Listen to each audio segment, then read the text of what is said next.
صحابہ یزید کو اچھا سمجھیں برا سمجھیں، انہوں نے بیعت کی ہے اس بیت پہ کی ہے کہ پاور کس کے پاس ہے؟ یزید کے پاس۔ جو پاورفل ہوتا ہے اسلام میں حاکم اسی کو کہتے ہیں، اور بخاری مسلم کی واضح صحیح حدیثیں ہیں کہ جب ایک شخص حاکم بن جائے اس کے خلاف جو بھی کھڑا ہو قتل کر دو، کائن من کان، جو بھی ہو۔ تو جن صحابہ نے یزید کے ہاتھ پہ بیعت کی انہیں اس سے بحث ہی نہیں تھی کہ یہ نیک ہے یا کیا ہے، فاسق ہے۔ انہوں نے کہا پاورفل ہے، بیعت نہیں کرو گے تو بغاوت کے جرم میں قتل کر دے گا، تم اسلامی حکومت ڈیوائیڈ ہو جائے گی، اس سے مسلمانوں کا خون بہے گا۔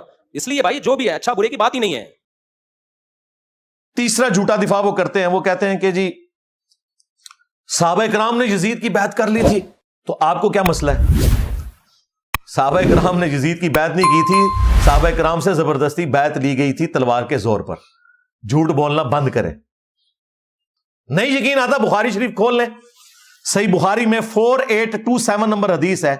مروان بن حکم مدینے کے ممبر پہ مسجد نبوی پہ حضرت معاویہ رضی اللہ تعالیٰ عنہ کی طرف سے گورنر بن کے اناؤنسمنٹ کر رہا ہے خطبے میں کہ اللہ تعالیٰ نے امیر المومنین کو یہ بات سجھائی ہے، وہ امت کے وسیع تر مفاد میں، یعنی کہ اے میرے عزیز ہم وطنوں، وہ امت کے وسیع تر مفاد میں اپنے بعد اپنے بیٹے کو خلیفہ نامزد کرتے ہیں۔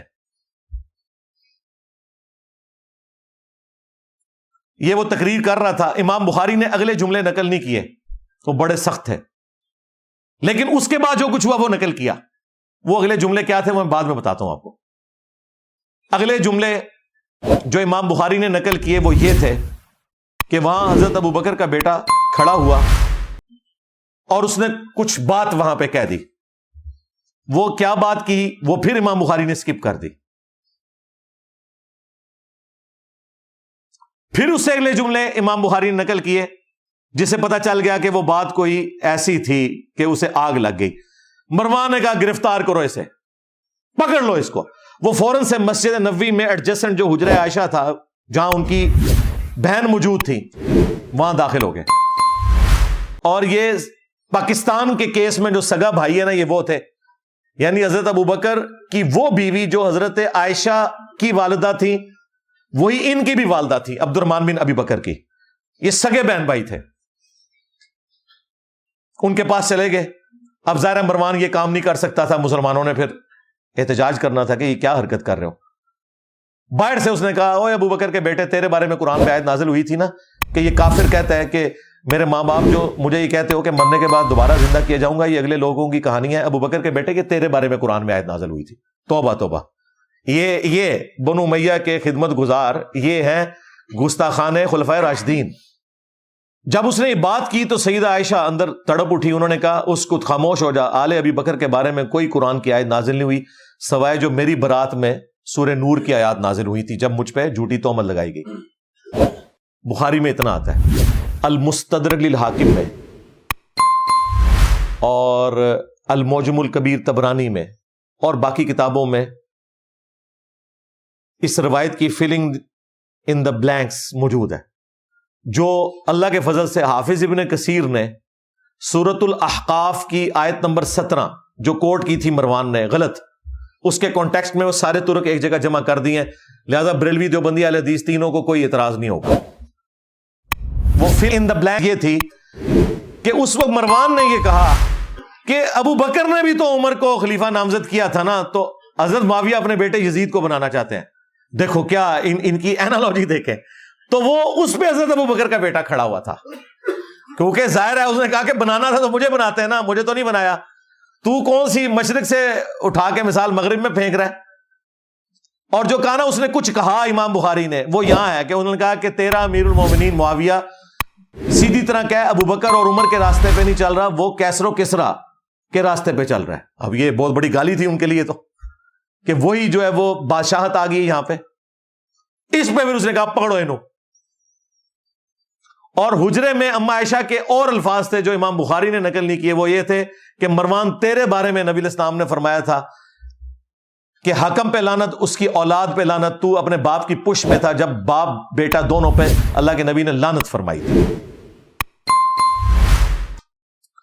مجھے بتائیں جب یہ والی صورتحال ہو کہ حضرت ابو بکر کے بیٹوں کو بھی اپنی جان بچانی پڑے تلوار کے زور پہ، اپنی وفات سے 4 سال پہلے ایک بندہ اپنے بیٹے یزید کے لیے بیعت لے رہا ہے، تو آپ یہ کہیں گے صحابہ نے بیعت کر لی ہے؟ کہتے ہیں جی ابن عمر نے بیعت کر لی تھی. ایون واقعہ ہررا کے بعد جب لوگ یزید کی بیعت توڑ رہے تھے تو وہ لوگوں کو جا کے سمجھاتے تھے. جی بخاری مسلم ہے سرکار, وہ ہمارے اسٹوڈنٹس کو سمجھا رہے تھے. اگر ابن عمر اس زمانے میں سمجھا رہے تھے تو کسے سمجھا رہے تھے؟ اپنے لیول کے لوگوں کو, صحابہ اور تابعین کو. اور اس صحابی کا نام بھی آیا ہوا ہے, عبداللہ ابن مطیع رضی اللہ تعالیٰ عنہ, جنہوں نے کہا کہ اب کیا رہ گیا ہے, یزید کی بیعت توڑیں اہل مدینہ. تو ابن عمر ان کو ملنے کے لیے گئے اور کہا کہ میں تمہیں حدیث سنانے کے لیے آیا ہوں کہ جو خلیفہ وقت کی بیعت کے بغیر مرا وہ جاہلیت کی موت مرا. وہ کہتے ہیں جی ابن عمر نے چونکہ بیعت کر لی تھی, وہ بھی مجبوراً کی تھی انہوں نے, وہ جس طریقے سے کی تھی, انیشلی تو انکار کیا تھا. دوسرا, ابن عمر جب یہ بات کر رہے تھے تو وہ یہ بھول گئے کہ حضرت علی کی بیعت تو ابن عمر نے خود نہیں کی ہوئی تھی, تو اس وقت وہ جاہلیت پہ تھے. یہ لاجیکلی ان کی بات درست نہیں تھی, ورنہ تو خود اس فتوے کی زد میں آ رہے تھے. ہم تو عبداللہ ابن مطیع اور باقی لوگوں کے ساتھ ہیں, ابن عمر کا یہ موقف غلط تھا.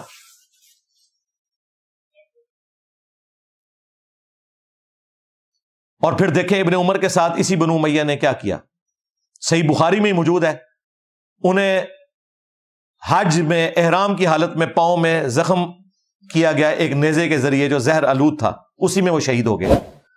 اور آخری دنوں میں حجاج ابن یوسف ان کی جب عیادت کے لیے آیا تو بخاری کے الفاظ ہیں, اس نے پوچھا کہ حضرت مجھے پتا چل جائے نا آپ کا قاتل کون ہے تو میں اسے نہیں چھوڑوں گا. انہوں نے کہا میرا قاتل وہ ہے جس نے احرام کی حالت میں نیزے اور تلواریں لانے کی اجازت دی ہیں, جس میں اجازت ہی نہیں ہے, آپ نے خالی ہاتھ آنا ہے, یعنی کہ تو دیکھیں بنو امیہ ہی قاتل بنی خود ابن عمر کی. اسی لیے آخری وقت میں جا کے ابن عمر کو اندازہ ہو گیا کہ یہ لوگ ڈی ٹریک ہیں. المستدرک للحاکم میں یہ حدیث موجود ہے, مجموع الزوائد میں موجود ہے. امام حیثمی جو ابن حجر اسقلانی کے استاد ہیں, انہوں نے مجموع الزوائد میں اس کی سند کو صحیح کہا کہ ابن عمر آخری عمر میں افسوس کرتے تھے اور وہ کہتے تھے کہ مجھے نماز روزہ چھوڑنے کے اوپر کوئی افسوس نہیں, میں نے اس طرح کا کوئی کام نہیں کیا سوائے ایک چیز کے کہ میں نے حضرت علی کے ساتھ مل کر فی باغیہ کے خلاف قتال نہیں کیا, اس باغی گروہ کے خلاف جو مجھے کرنا چاہیے تھا. کون سا باغی گروہ؟ جو بخاری میں ہے, عمار تجھے ایک باغی جماعت قتل کرے گی, تو انہیں اللہ اور جنت کی طرف بلائے گا, وہ جماعت تجھے جہنم کی طرف بلائے گی. یعنی حضرت علی کی جماعت کو نبی الاسلام نے جنت کی طرف بلانے والی جماعت اور ان کے مخالفین کو جہنمی جماعت نہیں کہا, جہنم کی طرف بلانے والی, کیونکہ خلیفۃ المسلمین کی مخالفت. یہ ایک الگ سے ٹاپک ہے, میری کئی ایک ویڈیوز ہیں, وہ پچھلی والی ویڈیو دیکھ لیں, پچھلے محرم والی, کربلا کیوں ہوئی. تو آپ یہ دیکھیں, یہ بالکل واضح احادیث ون سائیڈڈ مقدمہ پیش کر رہی ہیں. جن ابن عمر کی بنیاد کے اوپر انہوں نے اتنا ہنگامہ کھڑا کیا ہوا تھا, وہ ابن عمر تو آخری وقت میں اپنے پرانے اعمال کے اوپر شرمندہ ہے اور یہ کہہ رہے ہیں جی ابن عمر نے یزید کی بیعت کر لی تھی. جو مخالفین تھے ابن عمر کے وہ بھی صحابہ اور تابعین تھے, ان کی رائے کا کوئی احترام نہیں کرتے. یعنی میٹھا میٹھا ہاپا ہپتے کوڑا کوڑا تھو تھو, اسی کے اوپر کہا جاتا ہے. اسی کانٹیکسٹ میں بخاری میں ایک حدیث ہے, حضرت عمر نے پہلے ہی پیش گوئی کر دی تھی, 6830. حضرت عمر نے جب آخری حج اپنا کیا, اس کے بعد ان کو اگلا سال نصیب نہیں ہوا, تو وہاں منا میں حضرت عمر تک کسی نے یہ بات پہنچائی کہ لوگ یہاں چیما گوئیاں کر رہے ہیں کہ جب عمر مر جائے گا تو ہم فلاں شخص کو اپنا خلیفہ چن لیں گے. حضرت عمر کو اتنا غصہ آیا, انہوں نے کہا میں ادھر ہی خطبہ دوں گا کہ مسلمانوں کے مشورے کے بغیر انہوں نے پہلے ہی طے کر لیا کسے خلیفہ بنانا ہے. تو عبد الرحمن بن عوف نے کہا کہ حضرت یہاں ہر طرح کے لوگ آئے ہیں, آپ مسجد نبوی میں جا کے خطبہ دیں. یہ چند لوگوں کے سامنے بات ہوئی ہے, آپ اس کو عام نہ کریں. اور میں دعوے سے کہتا ہوں کہ اگر یہ یوٹیوب پہ کلپ آیا ہوتا نا اس زمانے میں, تو حضرت عمر نے اسی ٹائم یوٹیوب پہ کلپ اپنا چڑھانا تھا, رپلائی ٹو کر کے. خیر مدینہ شریف آئے, ابن عباس کہتے ہیں کہ میں ممبر کے اتنے قریب تھا کہ میرا گھٹنا ٹچ کر رہا تھا, اور میں ساتھیوں سے کہہ رہا تھا آج حضرت عمر نے پھٹے چک دینے نے, بڑے غصے نے, اور بڑا لمبا انہوں نے خطبہ دیا. اس میں یہ بھی الفاظ تھے کہ دیکھنا ابو بکر کی خلافت جس طریقے سے منعقد ہوئی وہ کیٹاسٹرافک کنڈیشن تھی, مستقبل میں اسے دلیل نہ بنایا جائے. یعنی حضرت عمر مانتے تھے کہ اس طریقے سے حضرت ابو بکر کو خلیفہ نہیں چنا جانا چاہیے تھا. لیکن وہ سعد ابن عبادہ اور جو باقی معاملات ہوئے سقیفہ بنی ساعدہ میں, وہ الگ سے ایک ٹاپک ہے, انہوں نے کہا کہ یہ مستقبل میں دلیل نہیں ہوگی مسلمانوں کے مشورے کے بغیر کسی کو خلیفہ نہ چننا. حضرت عمر بھی حضرت ابوبکر نے صحابہ سے مشورہ کر کے, صحابہ نے کہا تھا کہ آپ نامزد کریں, اس کے بعد مشورہ ہوا ہے, یہ زبردستی مسلط نہیں کیا گیا. پھر حضرت عمر نے تو 6 رکنی کمیٹی بنائی, کیونکہ ان 6 سے بہتر لوگ کوئی نہیں تھے. بخاری میں موجود ہے یہ 6 لوگ وہ ہیں جن سے رسول اللہ اپنی وفات تک راضی رہے. تو سیدنا عمر رضی اللہ تعالیٰ عنہ نے کہا کہ حضرت ابوبکر کی خلافت کو دلیل نہ بنانا, یاد رکھنا جب بھی مسلمانوں کے مشورے کے بغیر کسی کو خلیفہ چنا گیا تو اس کا انجام قتل و غارت ہوگا. یہ قتل و غارت ہوئی ہے. یہ کہتے ہیں جی یزید خلیفہ وقت تھا تو حضرت حسین نے بغاوت کی ہے, نعوذ باللہ. جو خلافت قائم ہی نہ ہو اس کے بارے میں یہ کہنا اس کے خلاف خروج ہوا ہے. یعنی مزارات جو بنانا ہی حرام تھے اسے کہنا کہ مزارات شہید ہو گئے. مزار تو شہید نہیں ہوں گے, وہ بنانا ہی حرام تھے. مسلم شریف میں حدیث میں تمہیں منع کرتا ہوں قبروں کو پکا کرنے سے, قبروں پہ عمارت بنانے سے اور قبروں پہ بیٹھنے سے. مجاور بن کے بیٹھنا بھی حرام ہے, ویسے بیٹھنا بھی حرام ہے. لہذا یہ کانسیپٹ بالکل کلیئر ہے. جھوٹا دفاع نمبر 4, وہ کہتے ہیں جی یزید تو تابعی تھا جی, حضرت معاویہ کا بیٹا ہے, اور جامعہ ترمذی میں حدیث ہے جس نے مجھے دیکھا اسے بھی جہنم کی آگ نہیں چھوئے گی, اور جس نے میرے دیکھنے والے کو دیکھا یعنی صحابی کو دیکھا اور وہ ہو گیا تابعی, اسے بھی جہنم کی آگ نہیں چھوئے گی. تو کہتے ہیں یزید تو بخشا بخشا ہے. واہ, بخشا بخشا ہے. پھر حجاج بن یوسف بھی بخشا بخشا ہے, وہ تابعی نہیں ہے. جتنے جھوٹے راوی ہیں میجورٹی ان کی تابعین میں موجود ہے. قانوناً وہ تابعی تھے, ظاہر ہے کلمہ گو تھے. خوارج کون تھے؟ تابعین ہی تھے, اہل قبلہ تھے, اہل کلمہ تھے. مولا علی نے انہیں کافر نہیں کہا. ہاں, پوچھا گیا کافر ہے مصنف ابن ابی شیبہ میں, کہا نہیں کافر نہیں ہے. پوچھا گیا منافق ہے, کہا منافق نہیں ہے. منافق تو بڑا تھوڑا ذکر کرتے ہیں اللہ کا, یہ تو اتنی لمبی نمازیں پڑھتے ہیں. پوچھا گیا پھر کیا ہے؟ ظاہر ہے جب کافر نہیں منافق نہیں تو پھر مسلمان ہی ہے. ان کا یہ ایک گروہ ہے جنہوں نے ہم سے بغاوت کی ہے, ہم میں سے ہی نکلا ہوا ایک گروہ. تو خوارج بھی تابعین ہے. لیکن مسند احمد میں موجود ہے نبی علیہ السلام نے کہا کہ خوارج جہنم کے کتے ہیں. کیوں؟ اپنے اعمال کی وجہ سے. تو اس طرح نہیں کوئی فضیلت ثابت ہو جاتی. حجاج جو اتنے صحابہ کا قاتل ہے اسے آپ تابعی کہیں گے؟ تابعی تو ہے قانوناً, وہ ظاہر مسلمانوں کا گورنر تھا. لیکن مسلم شریف اٹھا کے دیکھیں, اسما بنت ابی بکر نے کہا تھا حجاج ہم نے نبی علیہ السلام سے سنا تھا کہ بنو ثقیف میں ایک کذاب ہوگا اور ایک ظالم. کذاب تو ہم دیکھ چکے, ظالم تو ہے. یہ فضیلت ہے, لو سامو. اور مسلم شریف میں موجود ہے اس ظالم نے عبداللہ ابن زبیر کو شہید کیا, ان کی لاش لٹکا دی مکہ شریف میں اور یہودیوں کے قبرستان میں پھینکی, اور ان کی ماں کو بلا کے کہا جو حضرت ابوبکر کی بیٹی تھی بڑی, اما عائشہ سے بھی بڑی, اسما کو, کہ دیکھو میں نے تیرے بیٹے کے ساتھ کیا کیا. تو انہوں نے فرمایا کہ تو نے میرے بیٹے کی دنیا برباد کی, میرے بیٹے نے تیری آخرت برباد کر دی ہے. ظالم انسان. یہ مسلم شریف ہے, مولانا شریف نہیں ہے. تو حجاج بھی پھر تابعی ہے, اسے بھی جہنم کی آگ نہیں چھوئے گی. نہ انہیں قرآن کا پتہ, نہ انہیں سنت کا فہم, نہ انہیں فقہ آتی ہے. صرف ایک بنو امیہ کی چاکری کرنی ہے, چاہے انہیں قرآن و سنت کا انکار کرنا پڑے, جھوٹی روایتیں گھڑنی پڑے, انہوں نے گھڑنی ہے. جو واضح احادیث ہیں ان کا انہوں نے انکار کرنا ہے. اس طریقے سے یہ لوگ لے کے چلتے ہیں. اچھا, مزے کی بات میں آپ کو بتاؤں, آج سے آلموسٹ 800 سال پہلے امام ابن جوزی گزرے ہیں رحمہ اللہ تعالی, المتوفى 597 ہجری. یہ شیخ عبد القادر جیلانی المتوفى 561 ہجری کے شاگرد بھی ہیں. محدثین میں بڑا مقام ہے ابن جوزی کا. یہ ابن قیم جوزی نہیں ہے جو ابن تیمیہ کا شاگرد ہے, یہ ابن تیمیہ سے بھی 200 سال پہلے گزرے ہیں. ابن تیمیہ بھی انہیں بہت بڑا محدث مانتے ہیں. انہوں نے الموضوعات, بڑی گھڑی ہوئی بڑی بڑی حدیثیں, وہ کتاب بھی لکھی ہے جس میں انہوں نے یہ بھی لکھا ہے کہ جو حدیث حضرت معاویہ کی شان میں ہوگی نا, یہ بھی اس بات کی نشانی ہے کہ یہ گھڑی ہوئی حدیث ہے. گھڑی ہوئی حدیثوں کی کچھ نشانیاں بتائی ہیں, ان میں سے ایک یہ بتائیے جو حضرت معاویہ کی شان میں ہوگی نا تو سمجھ لو کہ یہ گھڑی ہوئی حدیث ہے. اب یہ بہت بڑے محدث ہیں. ان کے زمانے میں ایک ناسبی تھا عبد المغیث, اس نے یزید کے فضائل کے اوپر کوئی رسالہ لکھا.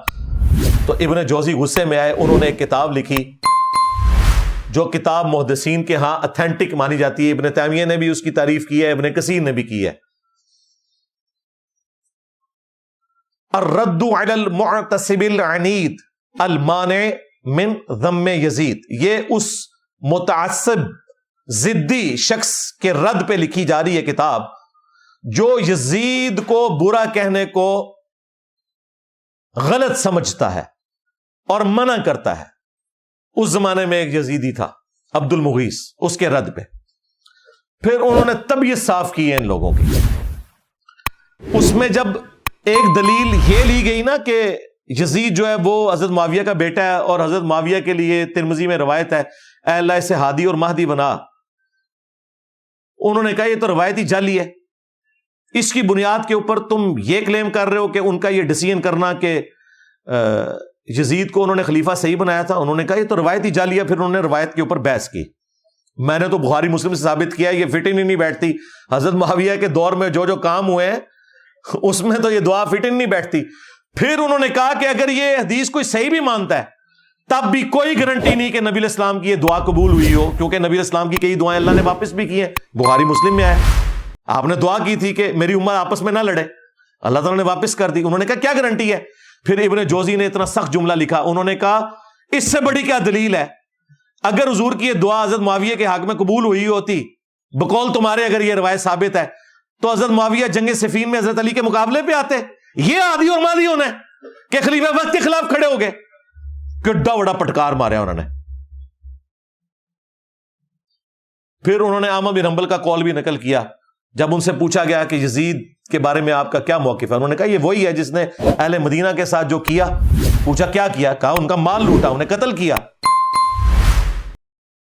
تو شاگرد نے کہا صحابی کا بیٹا ہے، حدیث لے لی جائے۔ انہوں نے کہا حدیث کیا، ایک حدیث بھی اس سے نہیں لینی۔ اسی لیے دیکھ لیں ذخیرہ حدیث میں صحابہ کرام کی اولاد کی حدیثیں موجود ہیں۔ حضرت معاویہ 40 سال تک حکمران رہے ہیں، 20 سال تک گورنر اور اگلے 20 سال مکمل طور پہ حکمرانی، بیچ میں ایک حضرت علی والا پیریڈ تھا، اس کے بعد 20 سال یہی حکمران رہے نا صلح حسن کے بعد۔ 40 سال جس کا باپ مسلمانوں کا حکمران رہا ہے، اس کے بیٹے نے ایک حدیث بھی روایت نہیں کی ہے اور نہ محدثین نے اسے نقل کیا، کیونکہ احمد بن حنبل کہتے ہیں اس سے کیا حدیث لوگے۔ پھر شاگرد نے پوچھا جب یہ یزید نے ظلم کیا اہل مدینہ کے ساتھ تو کون لوگ تھے ان کے ساتھ؟ ان کا اہل شام تھے، جو ہم امیر شام کہتے ہیں، یہ شامی تھے، ایک صوبہ تھا جس نے یہ سارے کا سارا ہنگامہ برپا کیا۔ تو یہ کتاب اردو زبان میں ترجمہ ہو کے آ چکی ہے، ایک دیوبندی عالم ہے انہوں نے ترجمہ کیا، میں نے بارہا اس کتاب کا تعارف کروایا، اب نئی پرنٹنگ ہو کے یہ کتاب آ چکی ہے۔ ہماری ویب سائٹ پہ اس کا PDF بھی رکھا ہوا ہے، کسی نے PDF بنا دیا تھا تو ہم نے وہ اپلوڈ کر دیا، لیکن ہارڈ کاپی بھی آپ کے پاس ہونی چاہیے، وہ آپ منگوا سکتے ہیں۔ وہ کتاب کا ہم ٹائٹل پیج شیئر کروا دیں گے آپ کو، وہ کتاب پڑھنے سے تعلق رکھتی ہے، اس میں اور کئی چیزیں ہیں جو آپ کے لیے انشاءاللہ اس حوالے سے بینیفیشری ہوں۔ اچھا اسی حوالے سے نا یہ بیچ میں ایک چوہا چھوڑ دیتے ہیں کہ جی اگر حضرت معاویہ نے اپنے بیٹے کو بنا دیا تو کیا ہوا، حضرت علی نے بھی تو اپنے بیٹے کو بنایا تھا۔ بالکل جھوٹ، حضرت علی نے کوئی اپنے بیٹے کو نہیں بنایا۔ مسند ابی یعلا میں، المستدرک للحاکم میں اور کتابوں میں موجود ہے، لوگوں نے حضرت علی کو کہا کیونکہ زخم لگنے کے بعد وہ کچھ دن زندہ رہے کہ آپ اپنا خلیفہ کسی کو نامزد کریں، انہوں نے کہا میں تمہیں ویسے ہی چھوڑ کے جاؤں گا جس طرح نبی الاسلام چھوڑ کے گئے تھے، تم اپنا خلیفہ خود چنو گے۔ اور یہ ظالم کہتے ہیں کہ حضرت علی نے حسن ابن علی کو اپنے بعد خلیفہ نامزد کیا، وہ صحابہ کرام نے مشورے سے چنا تھا۔ اس حوالے سے شیخ البانی نے ایک روایت لی ہے کہ میری امت کا پہلا شخص جو میری سنت کو بدلے گا وہ بنو امیہ سے ہوگا، اور شیخ البانی نے ساتھ پتہ کیا لکھا، یہ وہ شخص ہوگا جو خلافت کو ملوکیت بنا دے گا۔ تو دیکھ لیں پھر بنو امیہ کا پہلا شخص جس نے خلافت کو ملوکیت بنایا وہ کون ہے؟ حضرت ابو بکر بنو تیم سے، بنو امیہ سے نہیں، حضرت عمر بنو عدی سے، بنو امیہ سے نہیں ہے، حضرت عثمان بنو امیہ سے ہیں لیکن انہوں نے اپنے بیٹے کو نہیں بنایا۔ اس کے بعد حضرت علی بنو ہاشم سے ہیں، اس کے بعد حسن ابن علی کے 6 مہینے، پھر حضرت معاویہ رضی اللہ تعالیٰ عنہ بنو امیہ سے ہیں، انہوں نے اپنے بیٹے کو بنایا، جی بنایا، وہ ہم آپ کو پہلے بتا چکے ہیں۔ تو شیخ البانی جو محدث اعظم سعودیہ تھے، اس دور کا امام بخاری ان کو مانتے ہیں، اہل حدیث بھی اور دیوبند بھی، اور بریلوی بھی وقت آنے پہ انہیں کوٹ کر دیتے ہیں. انہوں نے اشارتاً کہا کہ یہ وہ شخص ہوگا جو خلافت کو ملوکیت میں بدل دے گا. میری امت میں پہلا شخص جو میری سنت کو بدلے گا. تو یعنی انہوں نے نام لیے بغیر بتا دیا کہ یہ بندہ کون ہے, یزید کے ابا جی. ٹھیک ہو گیا. 5واں جھوٹا دفاع, وہ کہتے ہیں نہیں حضرت علی کا جو اپنا بیٹا ہے محمد بن حنفیہ, اس نے تو بڑی تعریف کی ہے یزید کی. ہم پوچھتے ہیں کہاں لکھا ہوا ہے, کہتے ہیں تاریخ میں لکھا ہوا ہے. تاریخ میں اگر 5% باتیں یزید اور ان کے والد کے حق میں ہے نا, تو 95% ان کے خلاف ہیں. بلکہ ایمان ثابت کرنا بھی مشکل ہو جائے گا اگر تاریخ تبری کے حوالے ہم نے پیش کیے تو. حدیث سے بات کرو. جی حدیث میں تو اس طرح کی کوئی بات نہیں, آپ کو پتا ہے ہماری باتیں حدیثوں میں تو نہیں نکلتی. جی ہمیں پتا ہے, یہی تو ہم رونا رو رہے ہیں. لیکن وہ تاریخ میں تو ہے جی. ہم کہتے ہیں وہ جو تاریخ تم پیش کر رہے ہو وہی پوری پڑھ کے بتا دو. ابن کثیر نے نقل کی ہے یہ مردود روایت, لیکن یہ روایت پوری نہیں پڑھ سکتے, وہ ان کے گاٹے فٹ ہو جائے گی. اس روایت میں پتا کیا ہے, عبداللہ ابن مطیع صحابی محمد بن حنفیہ کے پاس آتے ہیں جو تابعی ہیں, جو حضرت علی کے بیٹے ہیں حنفیہ نامی عورت سے. انہیں آگے کہتے ہیں کہ حضرت آپ کا بھائی حسین شہید ہو گیا, یزید حکمران بن گیا, آپ کیوں نہیں قیام کرتے؟ تو ساتھ ہی کہا کہ اہل مدینہ میں سے کچھ لوگ شام سے آئے ہیں, انہوں نے یزید کو اس حال میں پایا ہے کہ وہ تارک الصلاح ہے, وہ شراب پیتا ہے اور کتاب و سنت سے تجاوز کرتا ہے.